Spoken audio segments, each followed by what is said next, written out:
Good evening, ladies and gentlemen. The regular meeting of the Grosse Ile Township Planning Commission will come to order. Would you all please rise for the Pledge of Allegiance? I pledge allegiance to the flag of the United States of America and to the republic for which stands one nation, under God, indivisible, with liberty and justice for all. First item is the addition or deletions to the agenda. The chair proposes that we move the special land use application to behind the lot split as the first item of business.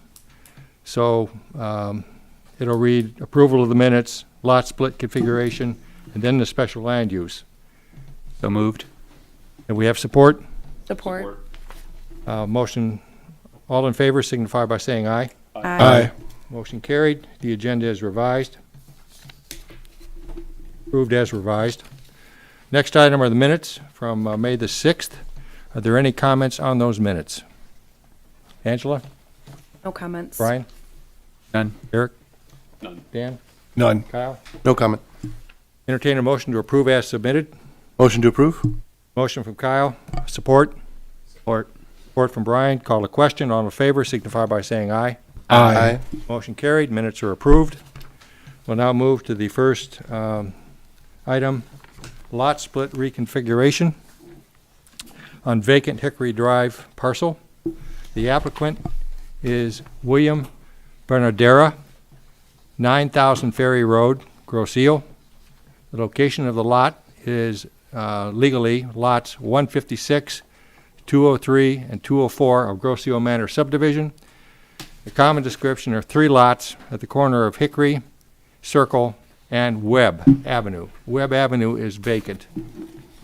The proposal, all 3 parcels were originally owned by a nearby church called the Church of the Way. Lots 203 and 204 were sold to Mr. Bernadera. The lots did not meet the R1B lot standards. He filed a request for a variance with the ZBA to build on a non-conforming lot, and the Zoning Board of Appeals denied that request. The church then agreed to sell about 6,000 square feet of additional property from lot 156 to potentially then join up with the other 2 lots, 203 and 204, and make a conforming lot. So the proposal tonight is to split the church parcel and 6,000 square feet and combine it with Mr. Bernadera's lots. The result will be a conforming R1B zoning lot.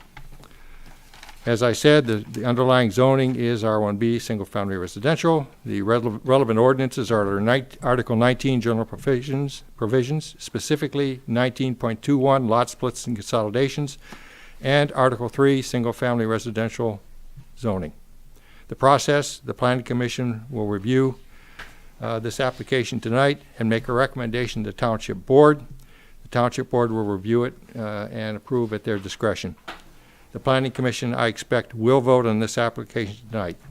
Brian, you're on.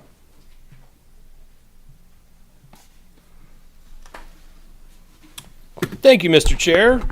Once again, you've given 75% of my presentation for me, so I will have to take you out to lunch or something, or I owe you half my paycheck. So I'd have a long wait for that. okay. Yeah, you might. Case tonight is a land division. This is, as we've seen in the past, we commonly refer to this particular type of land division as a lot reconfiguration because it's the adjustment of a common lot line between 2 contiguous parcels. So we are dealing with the vacant property at southeast corner. Chairman mentioned Hickory Drive is the main frontage, and then Webb Drive is the sort of partially improved, partially unimproved right-of-way along the side street here, if you can see my cursor. So the petitioner, as Mr. Chairman noted, the church actually owns, you can follow my cursor, pretty much everything behind these residents on this sort of crescent shape, all of this wooded area plus the actual church development itself, they own pretty much all of the land in that particular area. They did have this one piece that fronted Hickory, did sell it to Mr. Bernadera. As Chairman noted, it was a non-conforming lot. Because it was previously under common ownership with the contiguous lot, it did not qualify to be developed at that time. Therefore, Mr. Bernadera did seek a variance. As noted, that was denied. So he did go back to the church, and they have now entered into an agreement to adjust the common lot line between another church parcel and Mr. Bernadera's parcel. That would then make this a conforming lot. So all of which you've already heard, but I kind of felt like I had to go through it again. So this is an excerpt from just from my review letter. So the table just shows conventional R1B zoning standards. Proposed parcel A is Mr. Bernadera's lot.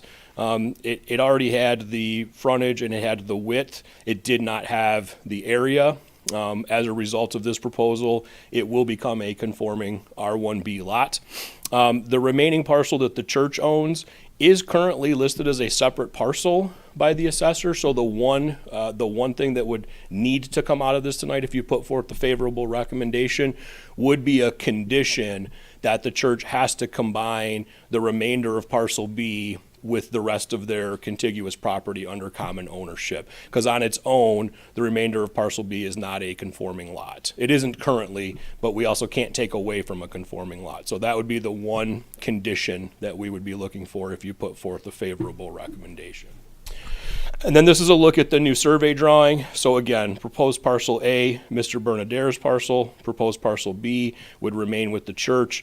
And really the property in question for tonight's case is this 19-foot by roughly 80-foot section right in the middle here. Currently, parcel A ends here and parcel B ends here, and they're looking to adjust this common property line to give parcel A enough land to become a conforming R1B and therefore buildable lot. Mr. Bernadera he's already laid out essentially the house that he's looking for. So while the house itself isn't really part of your approval, I did include this for a couple of reasons. I thought it was important. One, because it is kind of a unique lot. It does have two frontages, and the neighboring property fronting Hickory Drive is a non-conforming building. It only has about a 3.5-foot setback. So what I wanted to demonstrate was, and I'll show you the actual review standards, but part of the review standards are that the proposed lots would be buildable, that there's a suitable building envelope, etc. And I wanted to include this in the presentation so that you could see that, yeah, this property would be developable with a conforming house, meeting all setbacks. And in this instance, between the side lot lines, it's a spacing requirement. So R1B has a 6-foot side yard minimum setback. However, a home could not be built at the 6-foot setback line on this property because that neighbor has 3.5 feet, and you also have an 18-foot spacing between principal buildings requirement in R1B. So this house layout provides a 15-foot side yard, which is thus compliant with the 18-foot spacing. So I wanted to make sure that you saw that this would be not only a buildable lot, but that with some of the extra setbacks that are required, there would be still a sufficient building envelope to construct a conventionally sized house. So Chairman's already run through most of this. So pertinent ordinance sections 19.21 as well as 3.5. Procedurally, this is in front of you for review and a recommendation to the Township Board. Township Board has the final review and approval authority. The 10 review standards for lot splits are on the right side of the screen. So with respect to lot area, as I've already noted, parcel A becomes conforming. Parcel B has to be combined with the rest of the property that is contiguous and under common ownership. Similarly, both parcels will provide a sufficient building envelope pending that combination for the church's remainder property, as well as the buildable area. So those are kind of similar standards, but they both fit in this particular case, provided that combination occurs. Then I think we're in good shape with both of those conditions, or both those standards. Frontage and lot width are met for both resulting parcels. Parcels remain essentially of the same shape. We're just adjusting the 19 feet at the rear of parcel A and the rear of parcel B. So while they're not perfect rectangles, we're not creating oddly shaped lots that are going to be problematic in the future. Depth to width ratio, both parcels will be compliant. There is an existing drainage easement along the rear of the property that will remain in place and is not impacted by the request.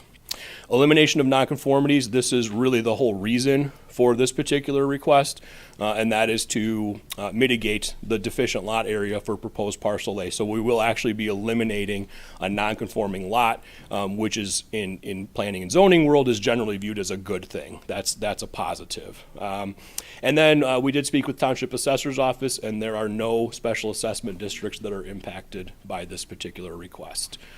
So as I mentioned, Mr. Chair, if commission is in position to take action tonight, it's a recommendation to the township board, and I would suggest you include the one condition I noted, which is that the church has to combine the remainder of proposed parcel B with the rest of their contiguous property, so we don't we don't have a non-conforming lot that becomes more non-conforming. And that's all I have at this time. Very good. Any questions for Brian? I have a question. So I know we're saying that it would have to be conditional that the parcel B goes back to the common ownership. Is that with agreement with both property owners now, or is that unknown? Well, it doesn't, that in particular does not affect Mr. Bernadera at all. That would just be a church, that's just really their issue, and that's just something that has to occur as part of this process. So, I mean, it's kind of inherent in the process. We can't take from if it's already non-conforming, we can't take more away from it. And by virtue of your ordinance anyway, for zoning purposes, they are deemed combined, but you don't have a mechanism in your ordinance, save for development, save for an application to review, to actually require that combination. So we should use this process to require that combination. I have a question. So, and this might not come out all that descriptive, but are we robbing from parcel B to make up and then are we taking away from parcel B to create a buildable lot on parcel A where we could potentially have had two buildable lots out of that space, given new standards if we come up with new standards in the master plan? How much are we taking away? No, our R1E has no factor in this whatsoever. Okay. We're not creating a new buildable lot. We're simply adjusting a common lot line. So as it sits right now, parcel A is not a buildable lot. Right. Parcel A could not be built And parcel upon. B is not a buildable lot either. Parcel B with the combination of the other church parcels is a buildable lot. Would be a buildable lot. Thank you. That's what I was asking. Yep. Okay. Brian, questions? None. Dan? No questions. Kyle? I do have a question about the contingency. So would Church of the Way then have to come back to us, or could that be done administratively without going? No, parcel combination is an administrative mechanism via the assessor's office. It's just a simple one-page form. Okay, excellent. All right, perfect. Okay. Very good. Mr. Bernadera? Oh, he's just here. How you doing? How you feeling? You doing okay? Oh, yeah, I'm feeling fine. Can you come up real quick? Sure. Welcome to the Planning Commission, sir. Well, I'm pretty sure, huh? No, I just want to make you comfortable. If you would, please talk directly into the microphone so we can all hear you. Hey, sure. Anything you would like to add based on what you just heard from Not Brian? really. No, there's really nothing I need to add. I had to buy that piece of property to make everything. I end up with 16,025 feet. My big question is, every time a property comes up here that I see boards, nobody questions the fact, why is this house 2 feet from the lot line or 3 feet from the lot line? Doesn't anybody think about that? If I was on this board and somebody said, well, my house is 3 feet from the lot line, I would say, why are you 3 feet from the lot line? Did you get a ZBA approval on that? The other one is that one on the corner on Ferry. They also said they're 2 feet from the lot line. Nobody even questioned that. You have to be 6 feet from the lot line. That's the minimum. You know, no matter what, you got to be 6. What he said about 18, that's a combination of 18. That wouldn't hold up for sure, because you're telling me that I made it 15 anyway because I have the space to do it. But Well, that would be like me getting a traffic ticket and saying, you got to pay for it. That's what that is. I mean, you're telling the property owner he's got to give up his property because the other guy violated. That'd be laughed out of court if someone took that to court. Don't you think? Yeah, well, the planning commission out of all this, I understand your frustration. But the planning commission is not in the enforcement end of anything. How that gets set up is through our community development manager there, Ross Quero. Yeah. And I'm sure at this point, he's well on top of these sorts of things. But What went on in the only thing past, I- who can say? Yeah, I But all we understand. can do is control what we do when we go I forward. understand that, but I just question why nobody would question that. Why wouldn't you even ask that? Why are you that far from the lot line? You're supposed to be 6 feet. You know? Otherwise, I don't have nothing to say. Anyway, everything. I mean, I can say something, and I have much more, well, very experienced people here that can tell me differently, but my perception of why that happens, Mr. Bernadero, is a lot of the houses on this island were built before our current zoning standards were put into place. So a lot of our current housing is not in compliance with our current zoning standards. Well, So I started, the first houses I built out here was on Manchester in 1978, and they were certainly 6 and 12 then. yeah, yeah. Now they're saying 6, it was written 6 and 12. That's how the ordinance was, and they changed it, which is rightfully so, because Yeah. builders were kind of violating that. This guy was 6 and 12 on his other side, that'd be fine. Now, the next guy could be 6 and 12 on the other side. Well, they're trying to get, if one person is 6, the other person has to be 12 or more. No, that's totally I fair. understand why that came about, but I don't know when that house next to you was built, but I'd be curious to look into that myself. So if you have more information on that. I don't know when it was I'd built love to know either. it, because but- I think you're right. I think this is an issue, not just there, but in other places too, where Oh, yeah. we're not in compliance where we need to be, you know? I think if you run into that with somebody, they're gonna, and if they don't have like if I didn't have the space, I would have just made it 12 feet, and I would have argued it out. And I think other people are gonna do that too. No, it's completely fair. And I want to thank you for all you've done to try to make this work. I know it's not easy, but we're grateful for people like you that do try to make these things work. So thank you. Okay? Very good. I'm all Thank you, sir. done. Thank you. Okay, let's bring it back to the table and run through and see what people think. Angela? I have no issues with this lot split. It makes sense, and, you know, I appreciate him working through it. Brian? Feelings mutual, no further comment. Eric? Nothing to add. Dan? Nothing to add. Kyle? Nothing. I would entertain a motion, please, to, regarding this application. So moved. Motion to Support. approve. Oh. With, the lot split with the combination of the parcel B to the remainder of the church property. Is that the motion? Yes. Okay, and we have, so motion from I'll Eric, Brian, support from Angela. Any discussion? Call the question. All in favor signify by saying aye. Aye. Opposed? Motion carried. Lot split consolidation is approved. You're good to go. Thank you. Welcome. Okay. Move to the next item of business, which is the special land use and site plan for the Fresh Start Center. The Fresh Start Center applicant is located at 23800 Northwestern Highway, Suite 110, out in Southfield. Speaking for the applicant is Lawrence Opleski. He's an attorney with the firm of Dalton Tomich in Detroit. The legal location for the property in question is Lot A of Supervisor's Grocio Plat number 30. The common description is 23285 Meridian. This is a single-family residence on the southwest corner of Meridian and Ferry.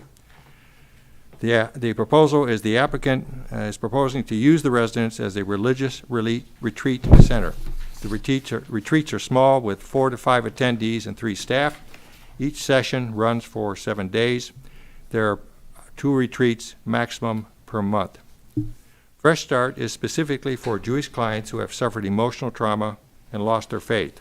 The retreat staff uses counseling, therapies, and Jewish teachings to help clients to heal and to restore their faith. The zoning on this is R1B, single-family residential. The background There is a list of non-standard uses in a residential district that are allowed as a special land use. A religious retreat center is not specifically on that list. The applicant and the township worked together and collectively chose that instead this retreat would be defined as a church under township ordinances.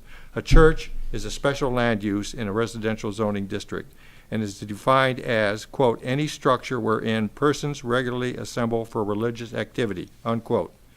So Fresh Start went ahead, applied for the special land use as a church accordingly. An additional complexity is that churches have significantly larger setbacks than single-family R1B homes. The residence in question does not meet these setback standards. So in addition to the special land use and site plan approvals, a setback variance is needed from the Zoning Board of Appeals. On March 6th, the Planning Commission started the special land use process with a public hearing. We heard many residents who provided their input, both in person and in writing. The Planning Commission made no decision at that meeting, and the application was tabled. At the next Planning Commission meeting, we took the next step, which was that the Planning Commission, under ordinance standards, with a special land use, is required to submit a recommendation to the Zoning Board of Appeals.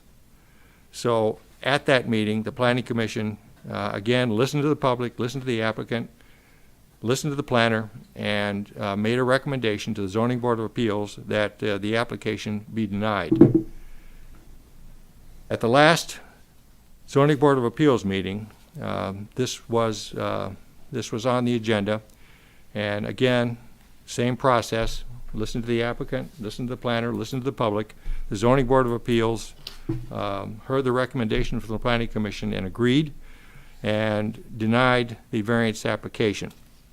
So tonight, the applicant is back to the Planning Commission for a recommendation for the special land use from the Planning Commission and for a site plan decision accordingly. So, for the special land use, it is only a recommendation because the last step in the process is the Township Board. The Planning Commission will make the final decision on the site plan, but the Township Board has the final leverage, final decision-making on the special land use. So, with that in mind, I will stop. Brian, would you take the lead, please?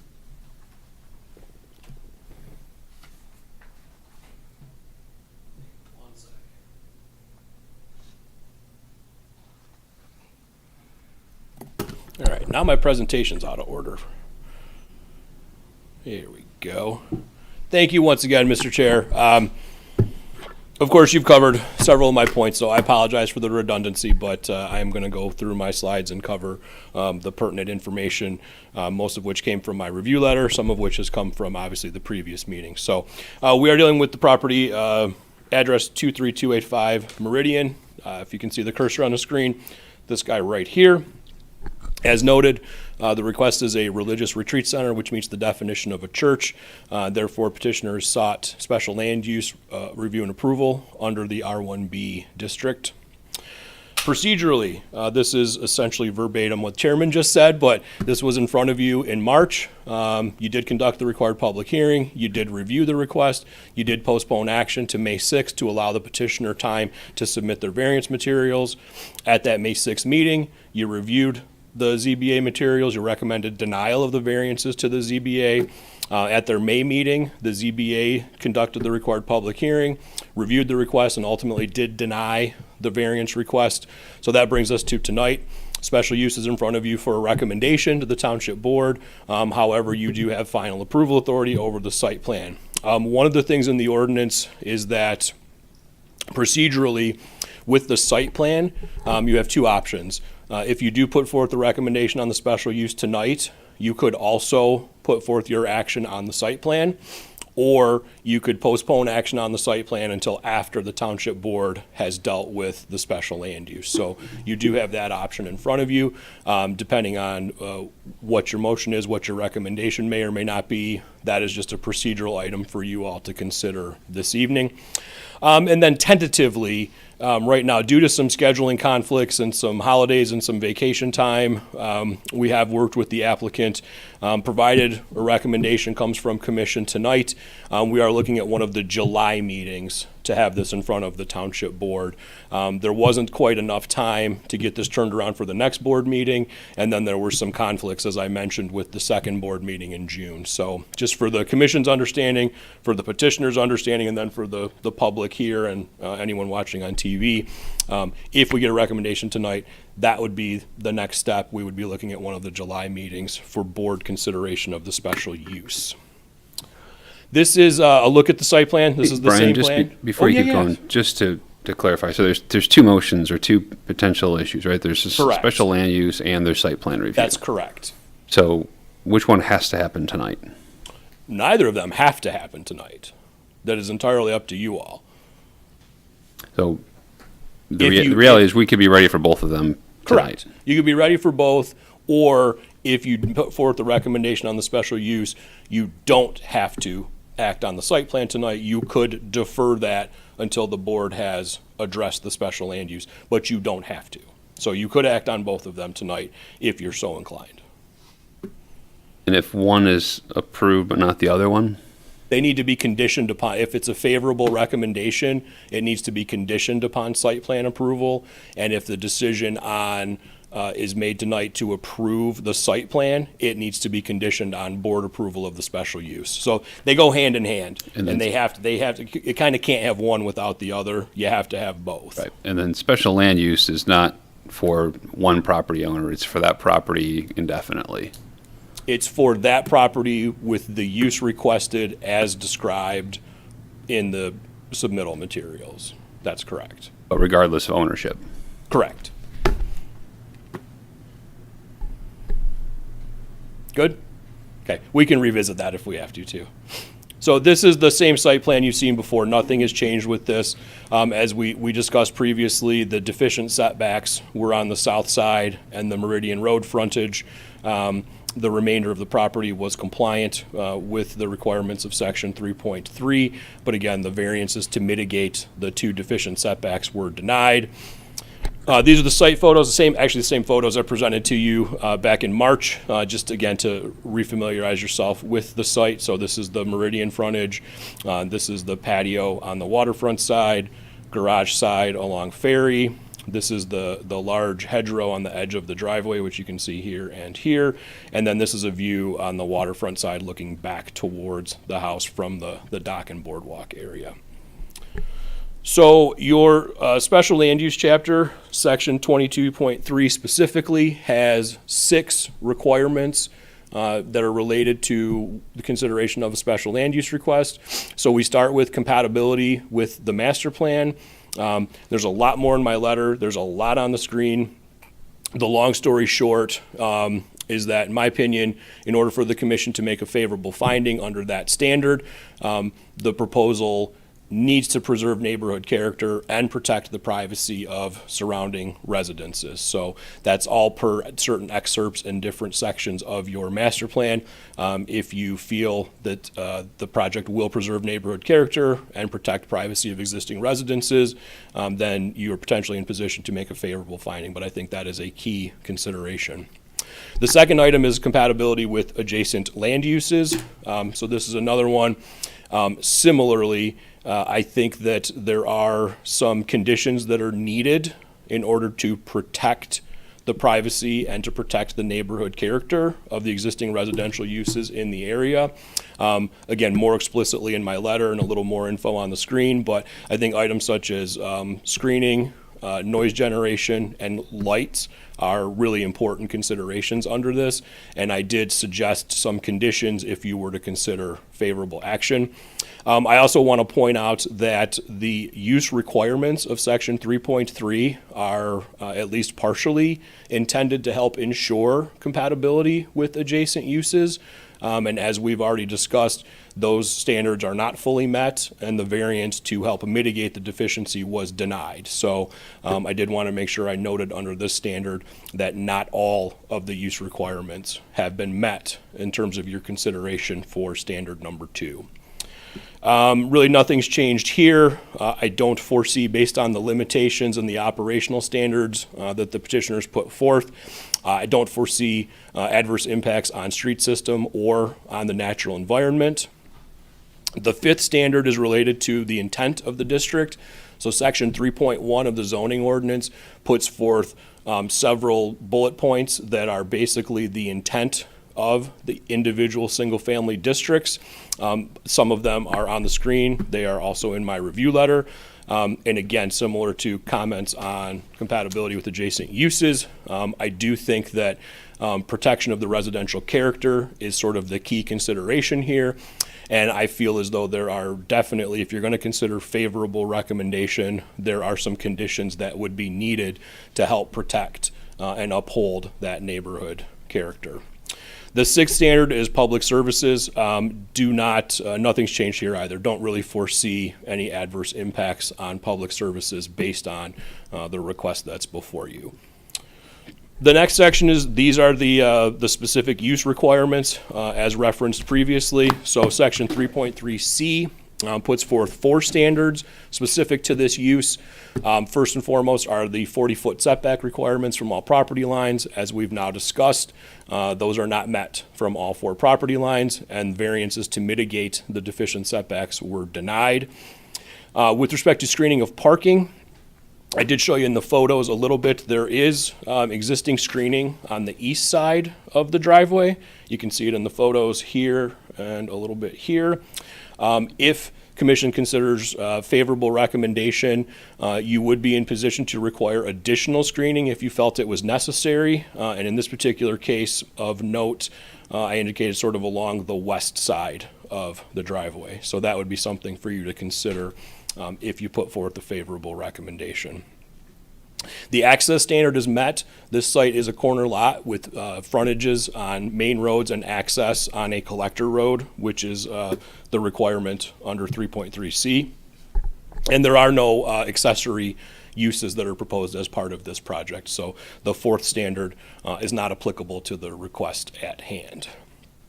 With respect to the site plan itself, there are a few more items in here I want to make sure I cover. So under the dimensional standards, again, I've said it a few times, but I can't help but reiterate, the dimensional requirements for this particular project have not been satisfied, and the variances to mitigate the deficiencies were not granted. So there is definitely an issue there to be dealt with.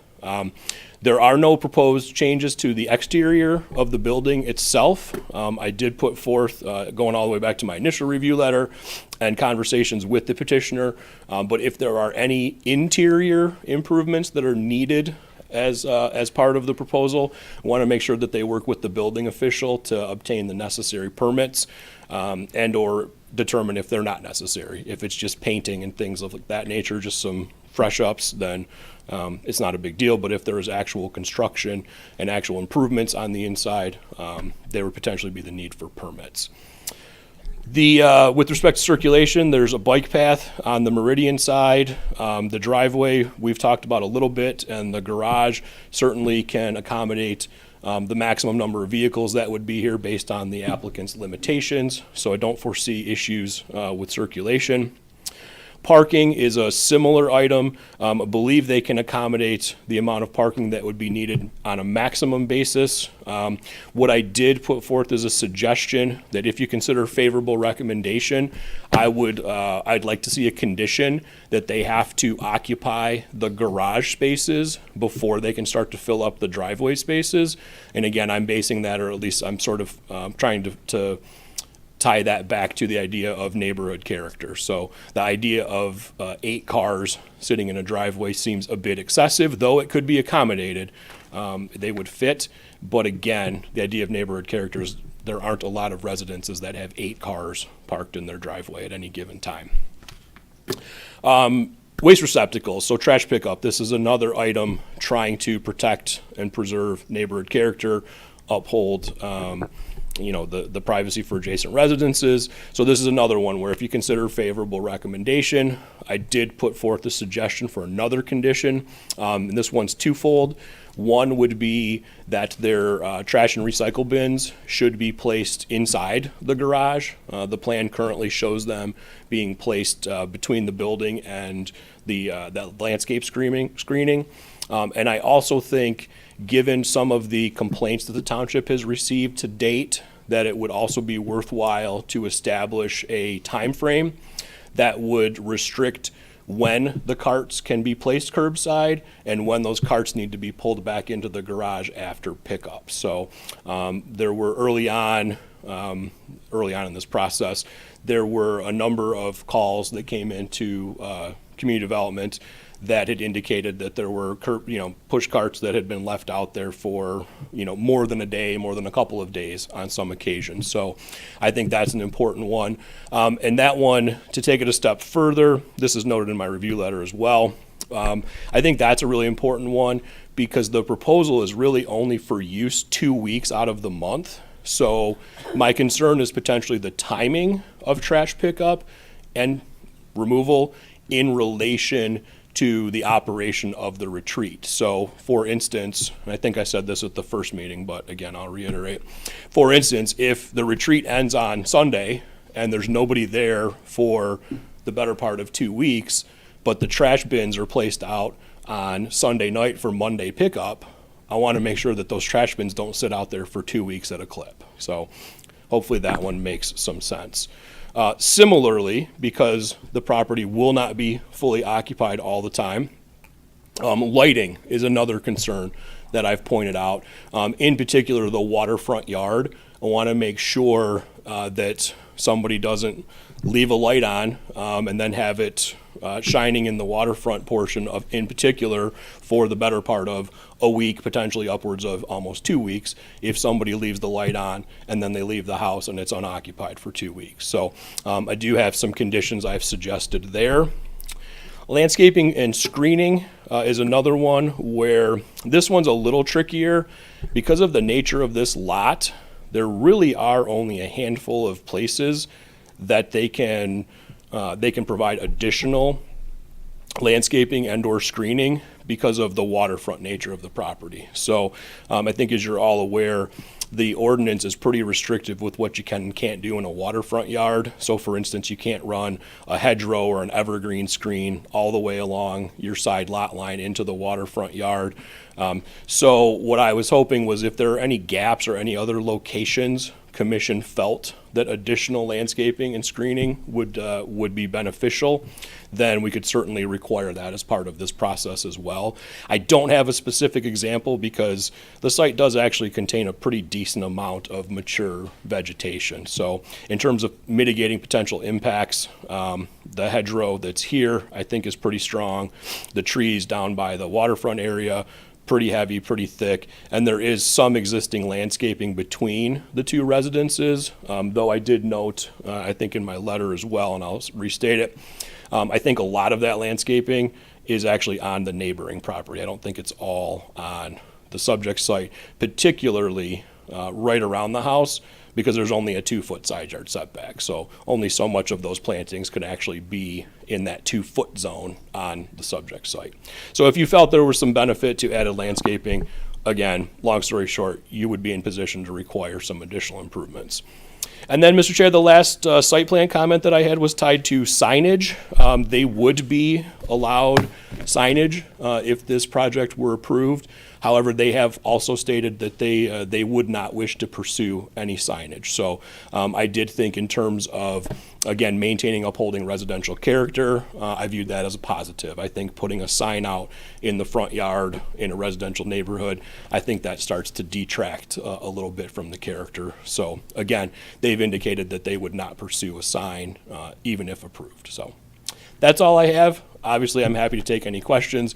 I know we've been through this, has been in front of you the third time now, so I'm happy to try to help. I hope that this has gotten less and less confusing each time I've been in front of you.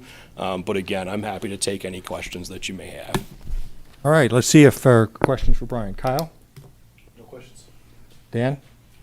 No questions. Eric? Nope. Brian? Seems like a lot of the checks to make sure that it be compatible with the neighborhood rely on enforcement, and I was just wondering about township staff capacity in order to enforce such a thing, and you don't want to be micromanaging an area, and having to do fines and such like that, and so I didn't know if that puts an undue burden on township staff for enforcement. So just only question I have. Mr. Chair, I don't know that that's a question I can answer. Ross, any comments on that? I think between the police department and our department, right now we're busy. It's spring, right? As far as code enforcement goes. But I can't say either way. I can't really predict, so. Other questions, Brian? Just one other question. I do know that the bridge on Ferry Road over the Thoroughfare Canal will be redesigned, and as part of that, we are including sidewalks, I believe. And so I didn't know if that presents an opportunity. Like, I can't recall where the right-of-way ends for Ferry Road, but having a sidewalk connection from the bridge, to the bike path on that side. This is a site that's being developed, and so just something to be aware of. And I didn't know if for some reason it did move forward, if it would make sense to potentially include that in any approval.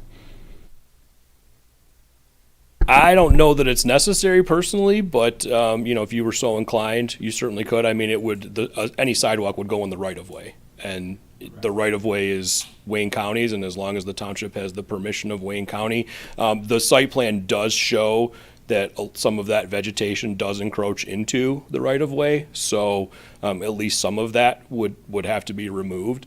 But again, it's in the right of way. So if a property owner plants something in the right of way, that doesn't mean that Wayne County can't authorize its removal, because it's their right of way, not the property owners. Thank you, Brian. Angela, any questions for Brian? I have one quick question. So we're being asked to consider this, you mentioned at the beginning, Brian, for special land use as a church.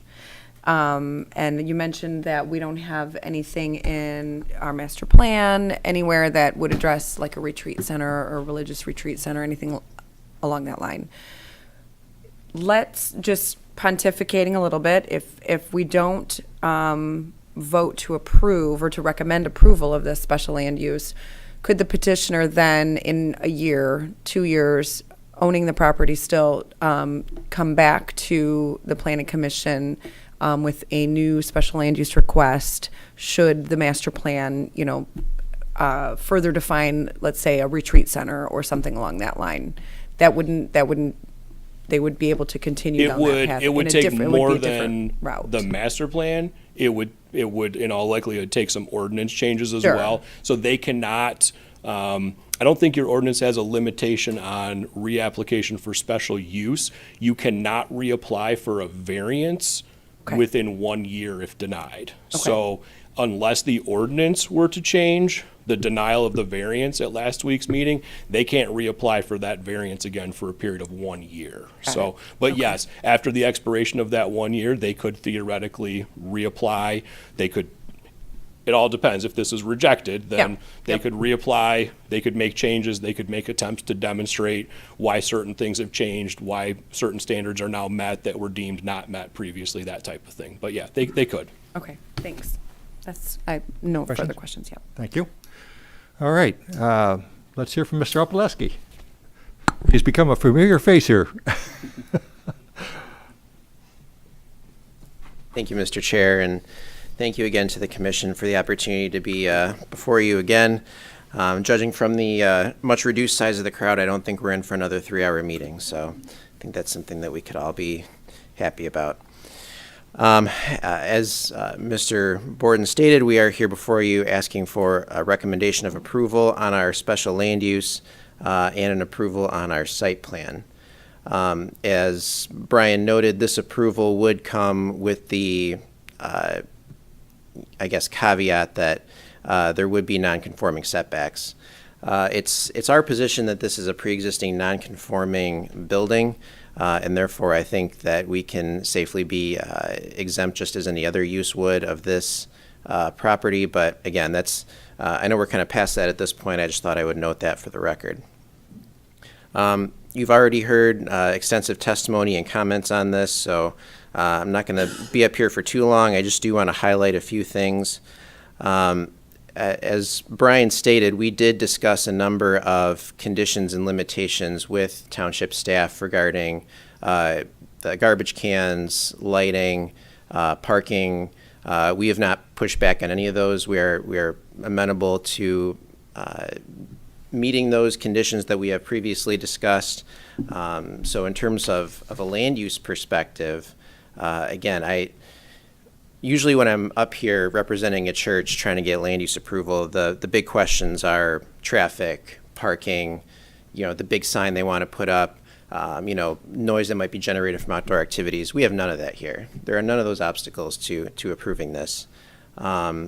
I do think, unfortunately, what has become an obstacle is various misinformation and rumor that's been out there. So these aren't really land use topics, but I do just want to reiterate that this is not a care facility. This has been investigated by the state of Michigan. You've all seen that documentation.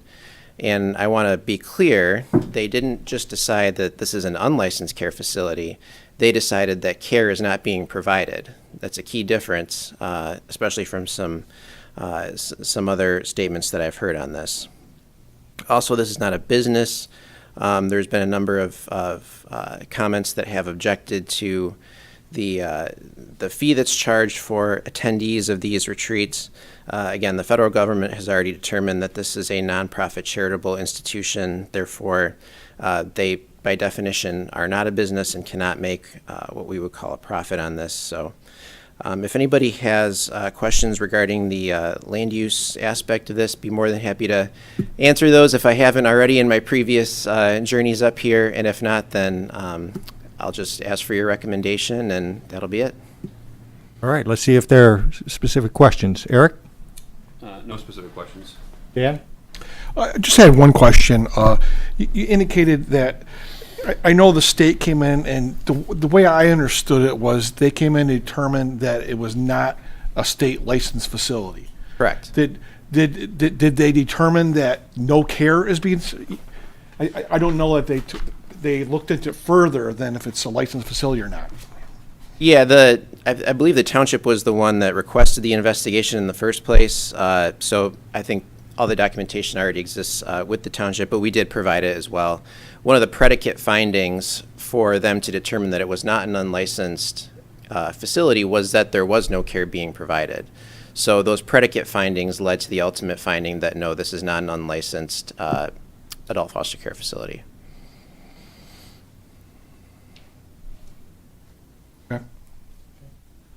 Kyle?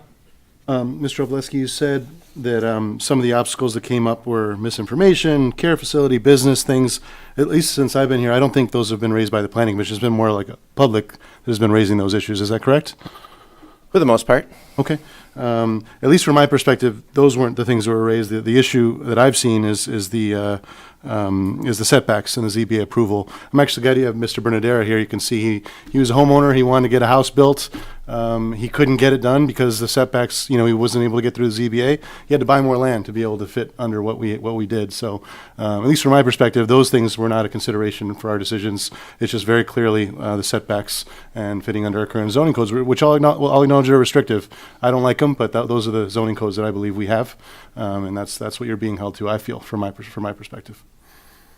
Mr. Chair, if I could follow up. Please. I actually have a question for Brian, if that's allowed. Absolutely, yes.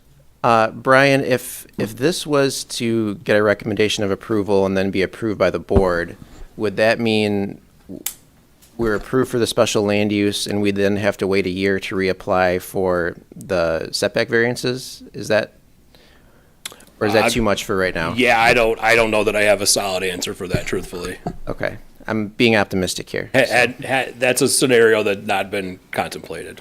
All right. I appreciate it. Okay, Brian, questions? No, I do not. Thank you, though. Okay, Angela? No, I don't. And that was a question that I had that he just asked, so. Very good. All right, thank you. Thank you, Mr. Let's see Chair. what the public has to say about this. and then we'll bring it back to the table. We'll open it up for public comment. Anybody who would like to speak, please direct your comments specifically to the chair and no one else. I'd like you to speak clearly into the microphone, give your name and address so we know who you are, so we can record your comments correctly. And I will start at one end of the room and move around. Who would like to speak? Anybody over here on my left? Yes, ma'am, please come on up. Welcome to the Planning Commission.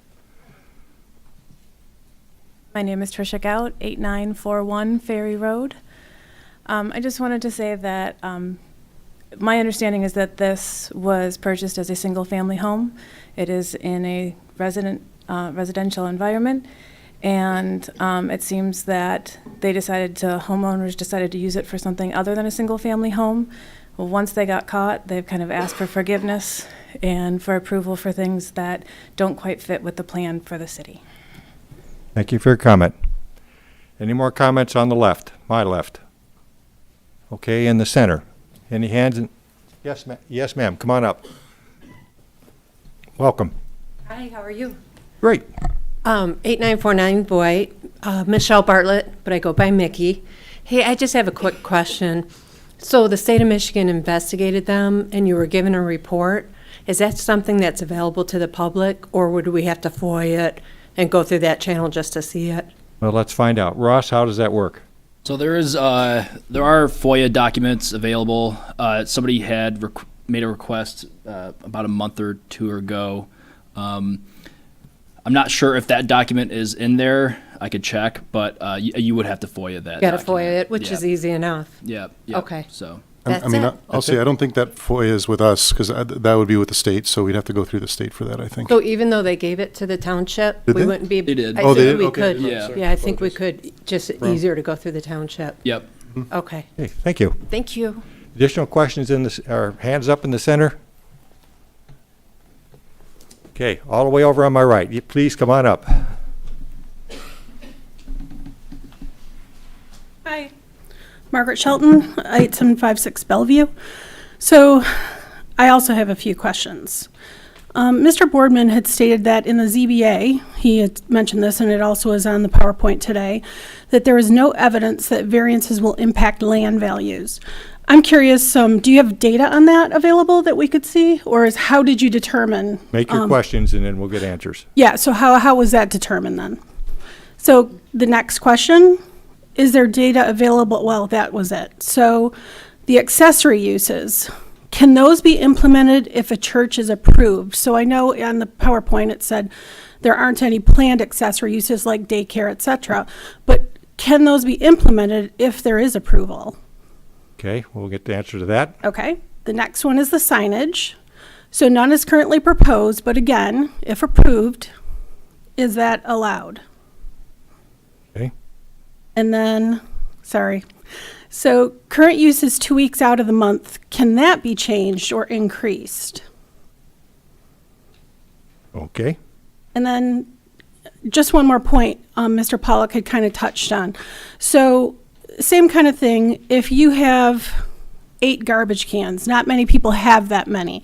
Does that then become an increase on are you then asking somebody to pay additional money for public services, or is that contained within our waste management process? And again, to Mr. Pollock's point, how are our ordinances going to be managed? Because I think, that's probably a very tight space with limited resources. So that was it. Okay, Thank very you. good. Thank you. Any other hands? Okay, let's run through the question. First, Ross, this would be for you. Would there be any change in the waste disposal cost associated with this site because they have 6 or 7 trash bins? To my understanding, the township utilizes a private company, so I think that's between the homeowner essentially buying cans from Priority Waste. I'm not entirely sure about that, but I'm almost positive that would be the case. So the pickup wouldn't change, we just buy new more containers, that's all? Yep, and then Priority Waste would just pick them up. Gotcha, okay. Brian, there was a question about the standard of 2 sessions per month. could it change to 3? Could it change to 4? Could it drop back to 1? What's the, So the ordinance has limitations on the amendment or expansion of approved special land uses, so it would fall to that particular section of the ordinance. If they wished to increase, it would exceed the threshold, it would have to come back for another special land use so review. it could not go past 2 per month? That's Without correct. coming back through this process one That's more time? correct. Okay. Brian, you mentioned this briefly, signage. Yep. And your recommendation was? I didn't put forth a recommendation, Mr. Chair. The petitioner has indicated that they do not wish to pursue signage as part of this request, though the ordinance does allow it. So unless there were a condition prohibiting signage, the petitioner could in the future pursue a sign per the township zoning So ordinance. in the site plan review, if there is content that says no signage, then that means there will be no signage, correct? I would suggest that if we're going to go that far, it should be made a condition. A condition? Because the petitioner has simply indicated they would not pursue signage. Okay, so- However, they still would have the right to do so unless there is a condition prohibiting it. All right, so that would be a condition based on the recommendation in the site plan. Okay, accessory uses. Could that building be turned into a daycare center? Again, similar to my previous comment, that would be an amendment to an approved special land use. It would have to follow the ordinance. In all likelihood, an increase in intensity, activity, et cetera, would probably require a new special land use review. Okay, once again, starting the whole process over again for additional function. Okay, and then finally, there was an issue about property values associated with ZBA. Can you Yes, comment on so that? first of all, there was no, special land use standards do not have any indication, nor is there any position about land values as a review standard. That was a ZBA standard from last week, and my statement was that there's no evidence indicating that there's an impact one way or the other. I have nothing in front of me that says that it's detrimental. I have nothing in front of me that says it's beneficial. Okay, that's clear. All right, 6 questions, 6 answers. Are there any more hands? Anybody else who would like to speak? Okay, I'm going to bring it back to the table for discussion. Jay, welcome. I think I'm going to do something a little bit different here in terms of structuring this discussion. I'm going to go ahead and make a motion and see if there's a second for it. And then if there is, then we'll discuss that motion or alternate motions to it. So on that basis, for the special land use, which is the first thing that we're going to talk about tonight, the Planning Commission moves to recommend denial of the special land use request to the Township Board because the standards of 22.3 are not met as follows. The request is not compatible with the master plan or adjacent uses because setbacks for the church special land use are not met. As such, the application is not properly integrated with the neighborhood and is correspondingly not compatible. That's the motion. Is there a second?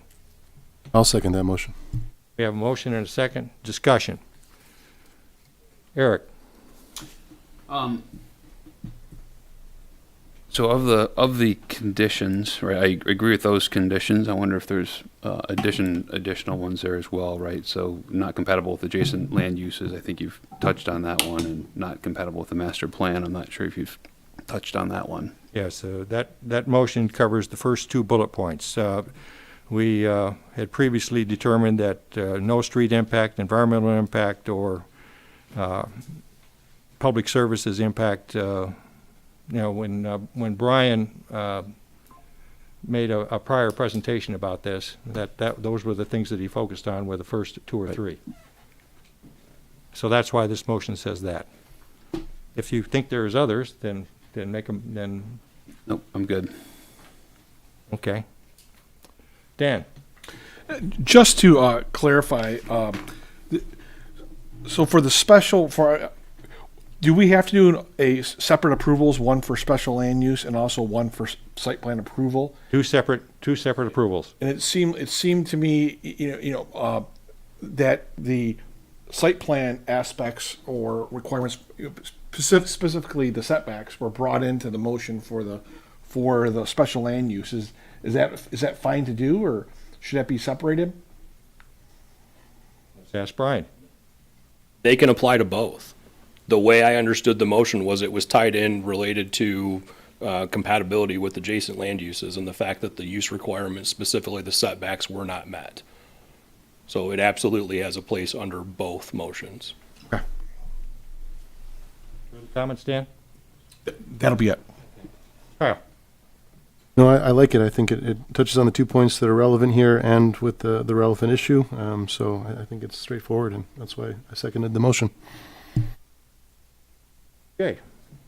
I know you just come here, but you've had lots of experience with this. I have, and the materials I think are pretty clear. I think I think a denial is the appropriate motion and action by this board tonight. Thank you. Brian? Based on what I've heard, and this is my first time being up here specifically. I apologize for not being a part of the past conversations, but I have been up to speed. I just don't see how we'll be able to move ahead if there is, the setbacks have not been met. Thank you. Angela? Yeah, no, I have no further comment. I think that's well stated. Thanks, John. Okay. So we have a motion, we have support, we've completed discussion. I'll call the question. All in favor signify by saying aye. Aye. Opposed? Motion carried. The special land use is denied. Let's move now to the site plan review.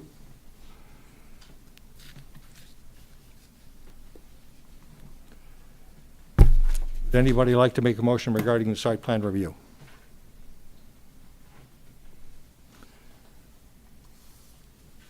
I will simply make one then, that the Planning Commission move to deny the site plan because the applicable standards of the township zoning ordinance are not met because the lot setback variance was not approved by Zoning Board of Appeals. Second. We have a motion and a second. Discussion. Jay? I think the same reasons that led to the denial of the special land use request apply here, and I think it's the equally appropriate. Brian? No further comment. Angela? No further comment. Eric? Nothing further. Dan? No, nothing further. Kyle? Nothing further. Call the question. All in favor signify by saying aye. Aye. Motion carried. The special land use recommendation to the Township Board, I presume, will be prepared as a finding of fact for Kyle to present to the Township Board. Okay, and that will not be until July, I think we saw. July meeting? Okay, so Kyle, you'll have a findings of fact to be able to review. Sure. I did have a question about that. Why are we waiting until July? I heard vacations or something like that? Previous discussions with the petitioner indicated some conflicts with the meeting schedule for the second June meeting. The first June meeting, the turnaround was too quick from tonight. Second June meeting, petitioner was not able to attend, and I do think that it is obviously it's important that they be present at the board meeting to be able to answer questions and or present any relevant information again. I understand. Thank you. Okay, that completes that particular item. Chair's report. Brian, do we have any applications in the hopper? We don't have anything at this time, Mr. Chair. At least as of today, we've not received anything new that would require Planning Commission consideration. And we have then no further specific meeting dates to propose at this time? Not at this time. So when something comes in, we'll communicate with you folks to see if we can arrange an appropriate meeting time everybody can make. So kind of stay tuned. All right.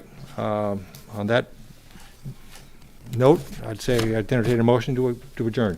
Any other public comment? Oh, I'm sorry. Yes, public comment. Thank you for reminding me. Anybody like to comment about an item not on the agenda? Okay, no hands? Now I'll entertain a motion to adjourn. Support. All in favor? Aye. Motion, meeting adjourned. Thank you very much.